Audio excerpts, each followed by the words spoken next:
Okay, and so to our opening keynotes. I am delighted to invite Gurminder Bhambra, Professor of Postcolonial and Decolonial Studies at the University of Sussex, to open the Creative Interruptions Festival with her presentation titled Neoliberal Inequalities and Postcolonial Interruptions, From Open Borders to Reparations. Gurminder's talk is going to respond to some of the major themes of creative interruptions, including migration, coloniality, postcoloniality, and the idea of interruptions, and how these are positioned in relation to media representations, political discourse, and academic work. Gurminder will speak for about 30 minutes, and we will then have about 20 minutes for questions. So welcome, Gurminder.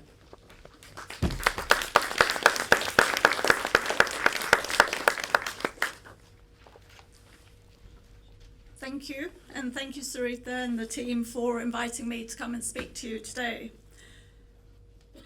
Our times are marked by the unprecedented attention that's been given to the movement of peoples. This has been highlighted in recent years as a consequence of what many call the refugee crisis in Europe, but which I prefer to see as the crisis produced for refugees by our, that is European, failure to abide by the norms and obligations set out in various international human rights treaties, to which we are signatories. For all the attention, media and political, that's been given to this movement of populations, one might imagine that the numbers coming would be far in excess of the 0.31% increase in successful asylum applications that have otherwise constituted these last few years. So just to make the point at the very outset that the way in which the media presents the numbers that come, it swarms, it's floods, it's unprecedented and so on, the number of successful asylum applications over the last few years add up to an increase in the European population of 0.31%. Even if we were to also add in the numbers of those who come for what are termed economic reasons, the movement of peoples in our contemporary times is far smaller and of less significance in terms of its impact on land and other people than earlier movements, about which I'll speak later. Yet, almost without exception, almost all of those writing on migration today do so without any reference to this earlier movement and how that might be part of the explanation of contemporary movements. Instead, all we have is a return to pseudo-racial science and arguments of Lebensraum. In contrast, some commentators on public policy see migration as the most effective way to address issues of global inequality, and there's a growing argument for open borders, albeit with a recognition of the problems that this is said to present in the receiving countries. And it's in this context that Branko Milanovic, formerly lead economist in the World Bank's research department, proposed in an op-ed in the Financial Times a couple of years ago whether a trade-off couldn't be made between citizenship and migration to resolve this contradiction. I'll talk more about that in a moment, but I just want to say at the outset that the post-colonial challenge for our times requires us to consider the extent to which our current neoliberal times reproduce earlier colonial logics that facilitated movement for some, whilst establishing hard borders for others. The solution to the identified problems, I'm not going to argue, rests in the idea of open borders, particularly as this is conceptualized by neoliberal economists. Rather, I wish to argue that it rests in a collective accountability that can only be met through a process of post-colonial reparative action. So just to outline the position that's being put forward by the neoliberal economists first, Milanovic sees the problem as associated with the movement of people as resting in two phenomena. First, that globalization has made knowledge of income differentials between countries better known, and related to that, that transportation costs are now much lower than they'd previously been. And secondly, that there are increasing gaps in income, in real incomes, between wealthy countries and poorer ones.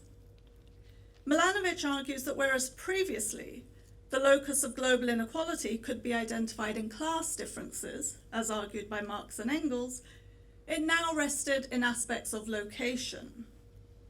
That is, the poorest citizens in the richest countries have incomes higher than the richest citizens in the poorest countries. And it is this income differential that drives people to migrate because, as Milanovic argues, people can increase their income several-fold if they migrate from a low mean income location to a high mean income location. Milanovic claims that migration does more to reduce global poverty and global inequality than any other factor. But the problem with this solution is that the arrival of migrants, the problem for him, I should say, with this solution is that the arrival of migrants threatens to diminish or dilute the premium that's enjoyed by citizens of rich countries, who are then hostile to those who arrive. In part, he argues that this is because those who are the poorest in rich nations are the biggest losers of globalization. So what he means by this is that in the shift from the end of the 20th century to the early 21st century, there was a real income rise for nearly everybody globally, except for the very poorest 5%, or for those within the 75th to 90th percentiles of global income distribution. Their income gains were essentially nil. So these people on lower incomes in rich countries, whose income has not increased, but who are still nonetheless part of the 25% of highest earners in the world, are presented by Milanovic as the non-winners of globalization, and as the people most likely to be threatened by and hostile to immigration. He somewhat inconsistently concedes that there's only a slight negative impact on wages as a consequence of migration from poorer countries. So this suggests that it might actually be domestic policy and not globalization that's the explanation of the stagnant incomes of the non-winners of the West. However, it's the cultural impact that he treats as significant. That is, he suggests an approach is needed that would balance the economic needs of a country for migrants with the preservation of certain cultural norms, as if migrants necessarily disrupt those norms. So what could be done? He suggests that you could restrict migration just to those workers who come to do specific jobs for a limited period and who would then return to their countries of origin. Another solution would be to restrict citizenship rights of migrants in the countries of arrival and make them pay higher taxes. This, he suggests, would assuage the concerns of the native population whilst still ensuring that migrants were better off than they would have been if they'd stayed in their own countries. But notice that the world's poorest are being asked to pay taxation to support those within the 75th to 90th percentile, while the top 10th percentile appropriates the profits from their exploited labour. And the top 10 percentile have also experienced a significant reduction in their tax burden. So it's the world's poorest who, as a price for their mobility, are asked to pay taxes for services for others for which they are denied access, as well as a further tax or rent for simply working in wealthier countries.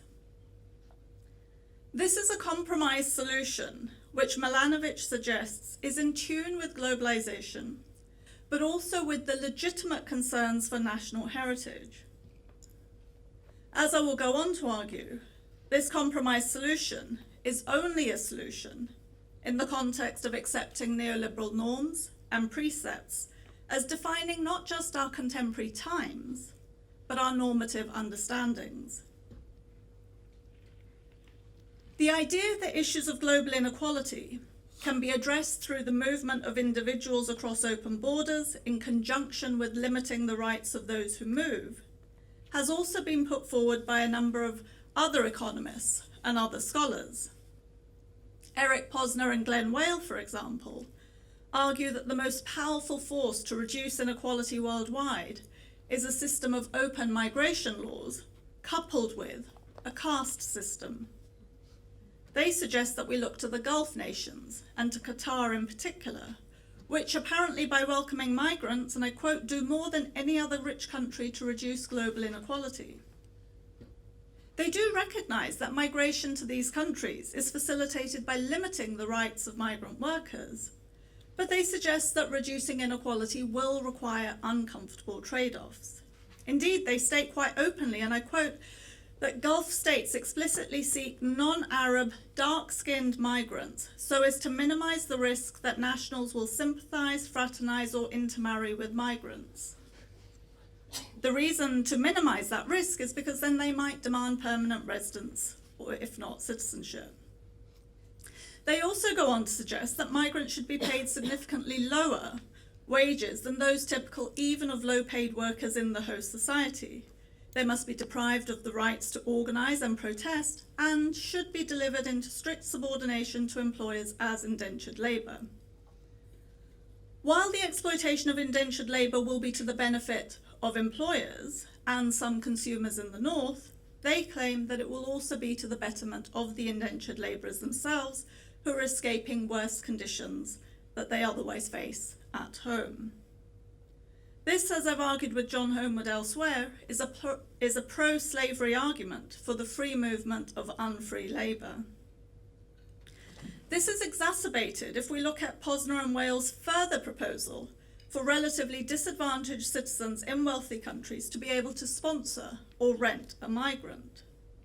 What they suggest is that if you allow people to come to wealthier countries, but you don't allow them citizenship rights, then they will be able to be exploited by employers within those wealthy countries, and that will exacerbate local inequalities in the host country. So one way of alleviating those local inequalities is to allow any citizen to rent a migrant and put them out to work and take any excess wages that they should earn.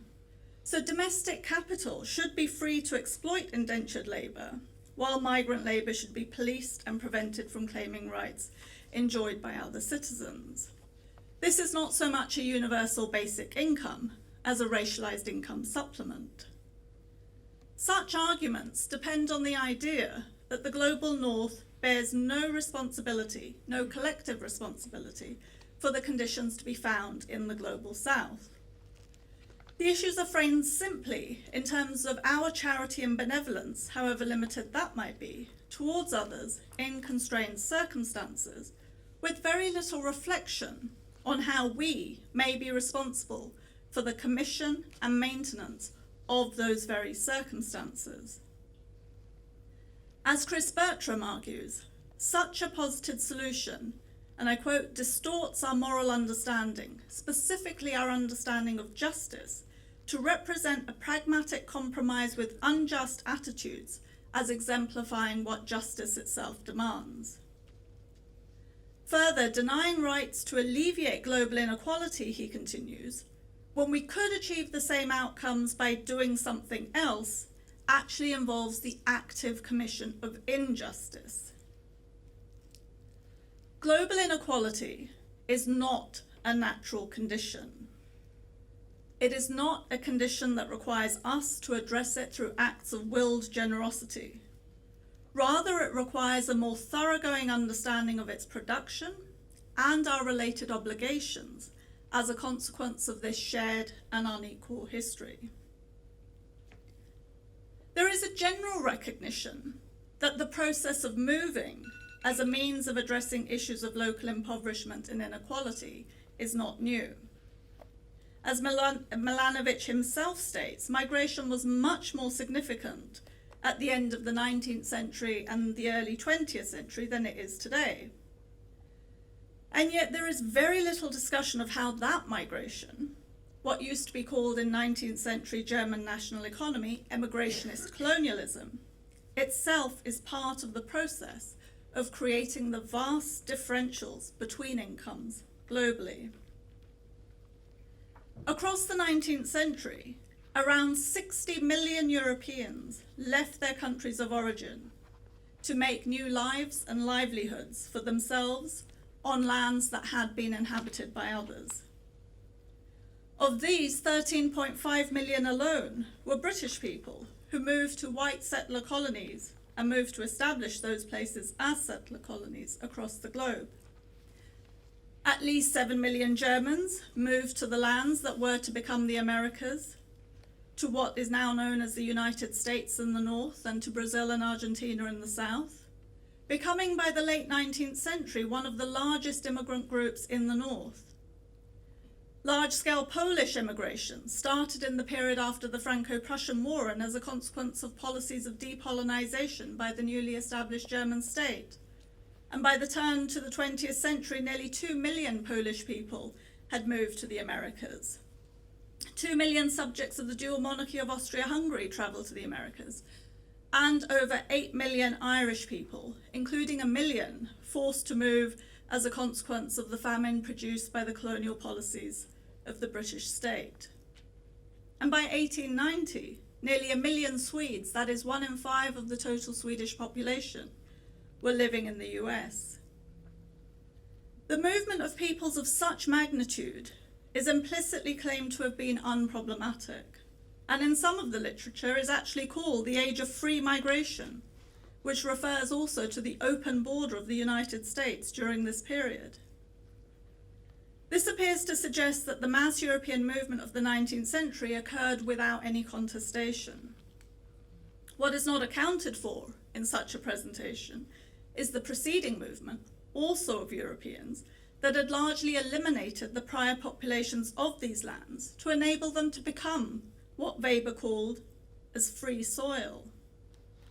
The open border of the United States might have been open on the eastern edge, but this was only a consequence of Europeans having eliminated indigenous peoples and appropriated their lands. It was not open prior to European colonization.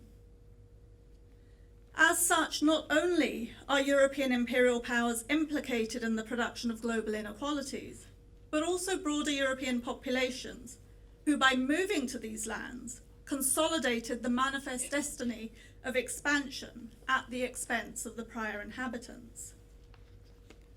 This earlier movement of people is different to contemporary migration, not least because those who move across borders in the present live according to the rules and norms of the societies of the lands to which they come.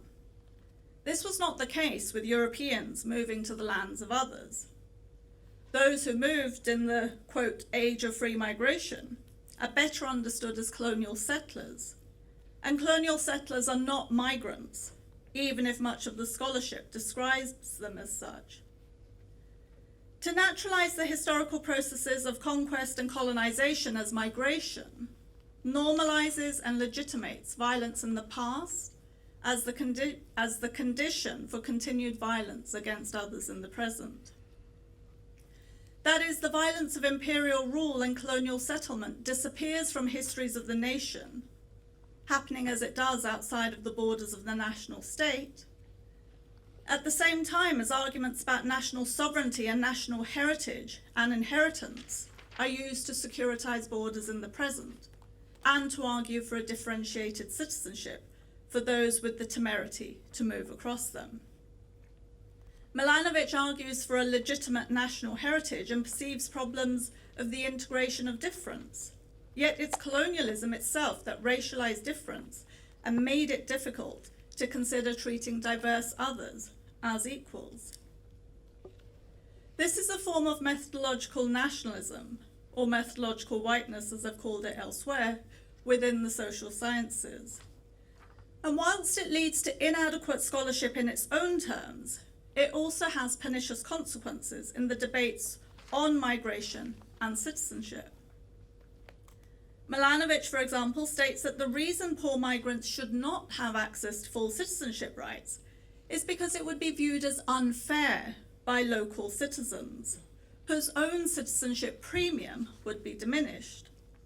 This is because, as he states, rich countries accumulate wealth and transmit it, along with many other advantages, to the next generation of their citizens. We take it as normal, he suggests, and I quote, that there is a transmission of collectively acquired wealth over generations within the same nation and for the enjoyment of its citizens. But European states were not constituted as nations, and a significant proportion of what is presented as their national wealth historically is attributable to the coerced labour and appropriated resources of others. So what then does it mean to argue for the protection of that wealth solely for one's own citizens, national citizens, and not think about these things more broadly within an imperial frame? The idea that most European countries were simply nations generating wealth endogenously is a fundamental misreading of history. Even those countries that are not explicitly regarded as having been colonial powers nonetheless partook of the European colonial project through the involvement of their populations in emigrationist colonialism, and through being the beneficiaries of what Utsa Patnaik has called colonial drain. The wealth that is claimed by nations in Europe has a much broader provenance, and if we were to accept this, then we might be persuaded to reconfigure our politics in the present such that an address of global inequality would not require a trade-off between social and political citizenship and migration. Even Milanovic recognizes that there are other ways to address global inequality, including global redistributive schemes. He just doesn't believe that such a scheme would be feasible. I would argue in contrast that not only is such a scheme feasible, and not only is it just, it is the only way that we can tackle the confluence of neoliberalism and the increasingly authoritarian politics of the present. Migration is an inadequate solution to the problem of global inequality. The problem of global inequality has been configured as a consequence of earlier European movements. The address of global inequality today requires us to acknowledge the ways in which we benefit from this structuring of the world and act to resolve those structures in a social democratic way. So to conclude then, a civilization that proves incapable of solving the problems it creates is a decadent civilization. So begins Aimé Césaire's discourse on colonialism. It is a searing critique of European civilization, writing in the aftermath of the horrors perpetrated by the Nazi regime on European soil and drawing upon the longer histories of European colonialism across the world. Césaire argues forcefully that as it established itself on the brutalization of others, it, that is Europe, negates its own claim to be recognized as a civilization. Truly, he states, and I quote, "There are sins for which no one has the power to make amends and which can never be fully expiated." 60 years on, Europe stubbornly refuses to acknowledge even that it has created any problems, and thus that there is something for which it need make amends. In this context, what do we call a civilization that turns away from the histories that have produced it and seeks instead to institutionalize mythologies of values for which it fought? But European civilization, as Mahatma Gandhi famously said of the idea of British civilization, would indeed be a good idea. Achieving it would require reflection upon the past and post-colonial reparative action in the present. The injustices which disfigure the world we share in common can only be addressed through acknowledging the histories that have produced them, as well as the historiographies that have obscured them. Europe's past is an imperial and colonial past. Often presenting itself as a continent of nations, it is in fact one of national projects buttressed by colonial endeavors. Moreover, colonial settlement involving the movement of populations has been one of the most important ways in which Europeans have established their hegemony across the globe and their income differentials in the present. This has been both through the voluntary movement of Europeans themselves, as well as the involuntary movement of others by Europeans, whether through enslavement from Africa or bonded labor from Asia. The injustices emanating from these histories cannot simply be addressed through a naive belief in open borders.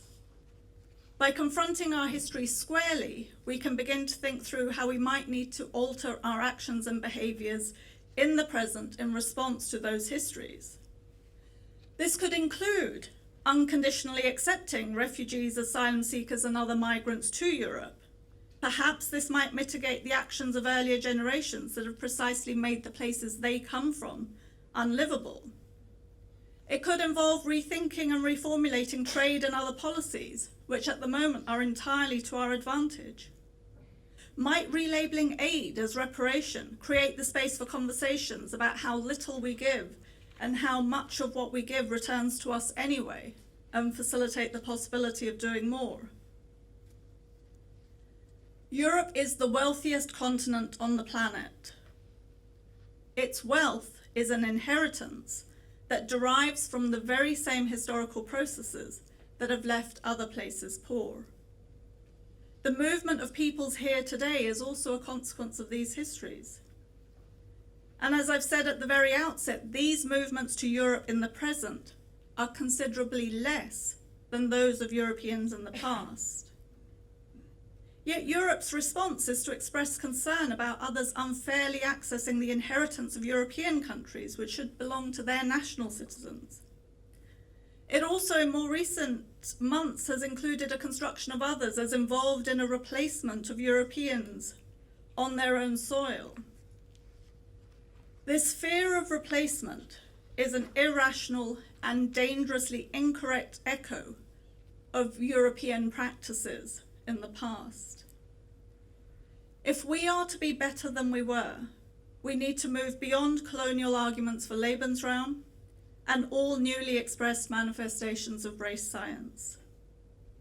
Having started this conclusion with Césaire, I'll conclude with Sven Lindqvist, who died a couple of weeks ago. He says, "You already know enough. It's not knowledge we lack. What is missing is the courage to understand what we know and to draw conclusions."